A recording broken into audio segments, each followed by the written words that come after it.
Welcome to the Sober Stretch podcast, episode 18. The podcast for anyone who has a problematic relationship with alcohol, whether you're an alcoholic, binge drinker, struggle to control that wine in the evening, whatever it may be, we are the podcast for you. I am Gary. I am on my own today as Craig is out sunning himself on the Canary Islands, lucky bastard. So I've decided to do the podcast on my own today, so you all get a little bit of the Sober Stretch before you go back to work on Monday. It's funny, actually, because I was thinking about what to talk about when I decided I was going to do it on my own. I just started to think about myself. Oh, what can I talk about myself? But an egocentric prick. And, I know that you all get a lot out of this podcast. And, Craig and I recounting our experiences, both of alcoholism and of sobriety. But it was funny when I presented with the opportunity to talk on my own for a little while, all I thought about was me. And I think that says a lot about ego. And I decided that I was just going to talk about ego and how it differs when you are an alcoholic or struggling with drink, and how much better, not better, but how you can strip it back when you get sober and really kind of take a look at what's important. When I was drinking, when I was younger, my persona was alcohol, and I attached so much importance to it, but I also was obsessed with myself, because under the influence, I thought I was this person that was, I don't know, gregarious, outgoing, charismatic. And really it was the drink that was making me think I was this elevated person. And I just think of some of the things I did and said and how I used to behave back then. And it was all about me. There was no consideration for the innocent bystander on the street who I might slag off because I didn't like their shoes because it was midnight and I'd been drinking since 10 a.m.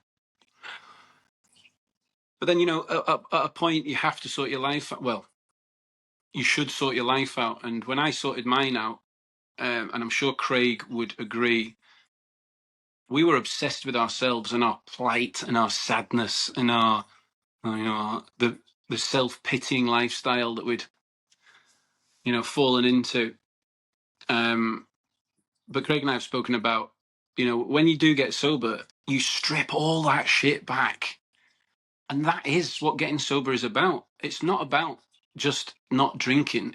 Everyone talks about emotional sobriety, and emotional sobriety, in my opinion, is that ability after a short period of survival sobriety, when you actually deal with not drinking today, and then you maybe create a little bit of momentum, and that's just survival. I mean, you can plan for that and you can implement things that allow you to stay sober in those early days. But there comes a time where you have to go, right, shall we really take a deep, dark look at who I have become, what I like about myself, what I don't, what I want to eradicate, and all that self-analysis.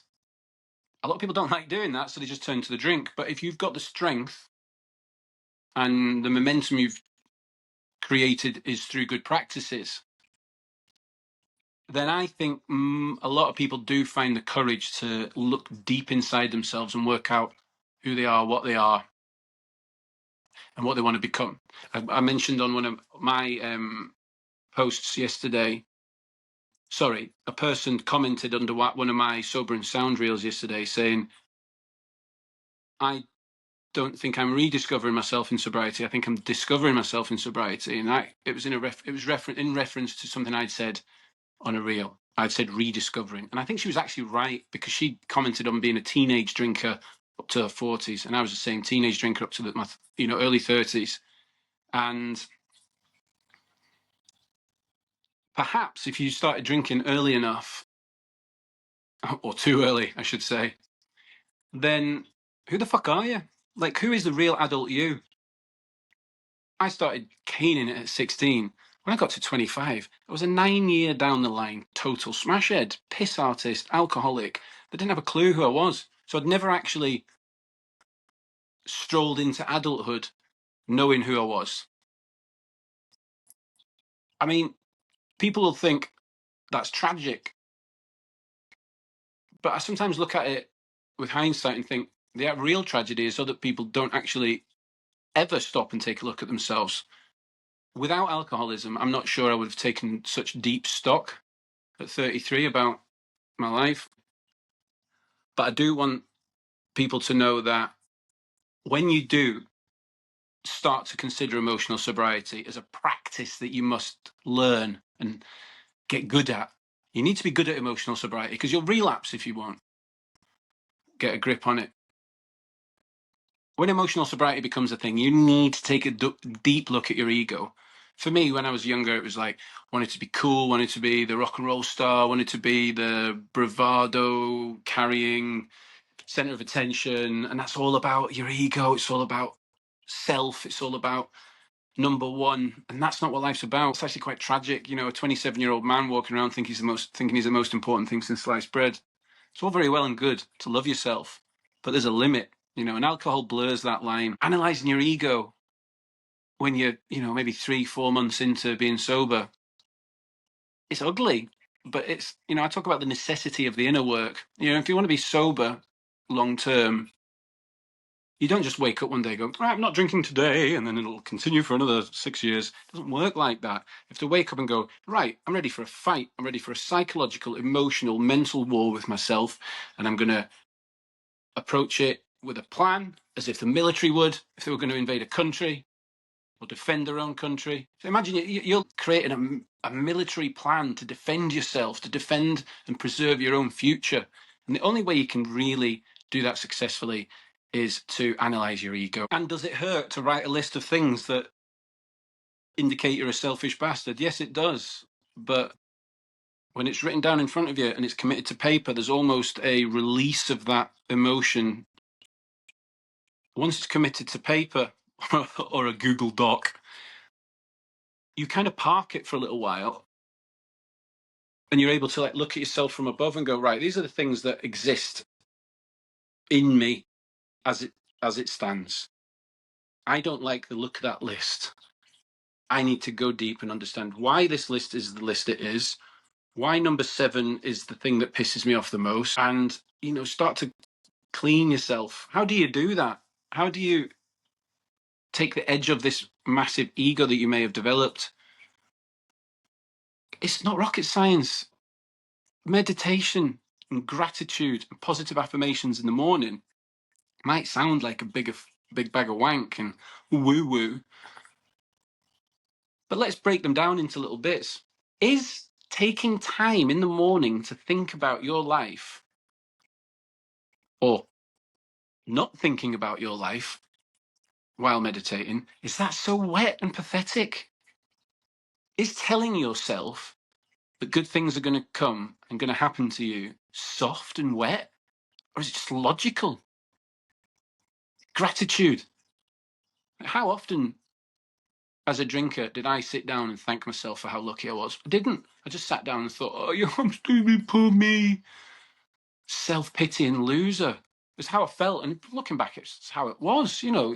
There has to come a point in your life where you go, right, I don't like this version of me. Time to make a fucking change. So straight away, these 3 simple little things that if you can just set aside a little bit of time in the morning, you start to understand that with gratitude, it's not only about things that you have that are in your life that aren't you, correct? No, I feel very fortunate to have this family, the great woman behind me, or man. My children are amazing and healthy. I'm so lucky. I have a roof over my head. I mean, I've slept rough 3 nights in Malaga years back, and the night 4, when I finally got into a bed, I've never been more grateful for a bed.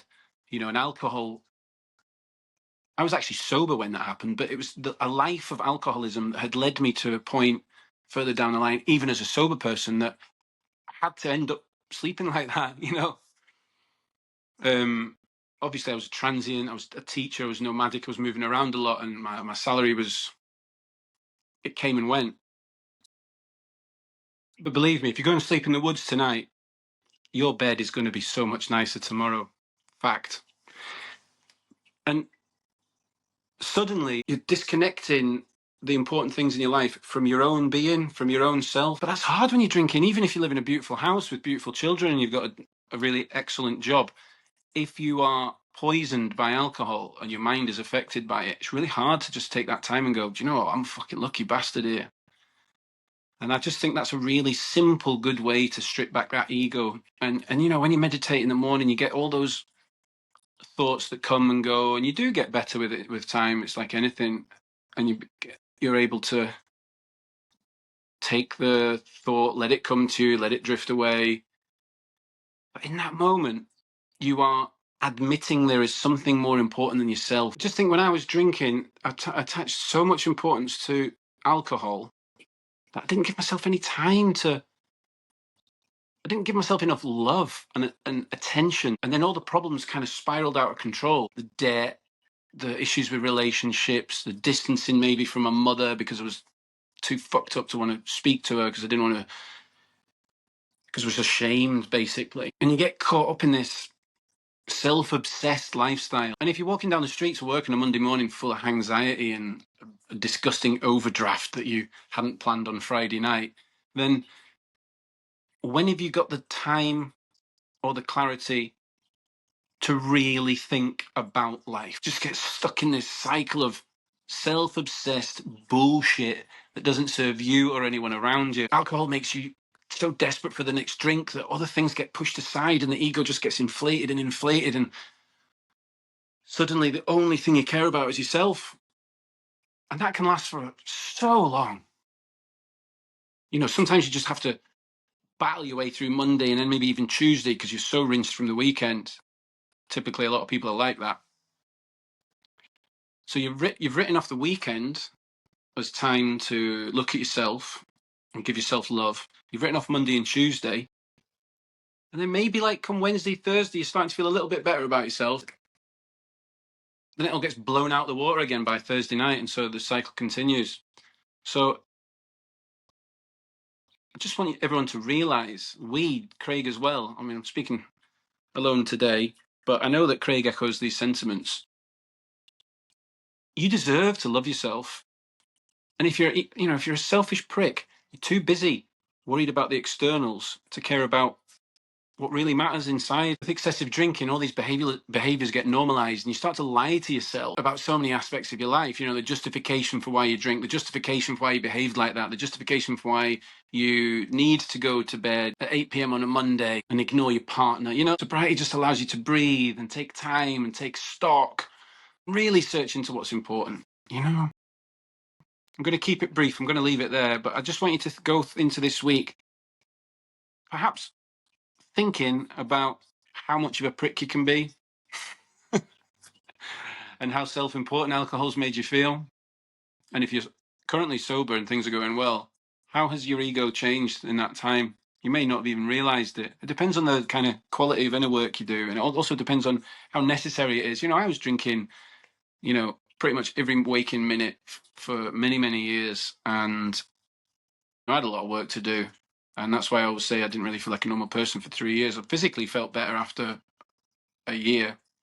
But to get all that, to slay that ego and to chop it down like a tree doesn't happen overnight. So let's start, if you haven't already, have a think about how alcohol makes you selfish and self-important. And just before I go, I'd like to add one other thing that Craig and I were talking about the other day, just how privileged and fortunate we feel to be in a position of sobriety to impart our story and be able to help you in whatever way. It is a real honor. And some of the messages that we receive, I know we go on about it every fucking week, but like, this is like become one of the most rewarding experiences of my life. This and SoberNSound, my individual pursuit. It's just so beautiful to see so many people having a crack at sobriety and understanding that alcohol is the issue. And if you can remove that, everything will get better.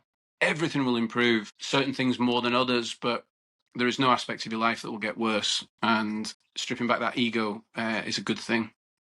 So thank you for listening to me. I will leave it there until next week when Craig will be back. You can find us at The Sober Stretch on Instagram, and we are currently on YouTube and Spotify. We will be getting to Apple Podcasts at some point, but we are a pair of busy fucks.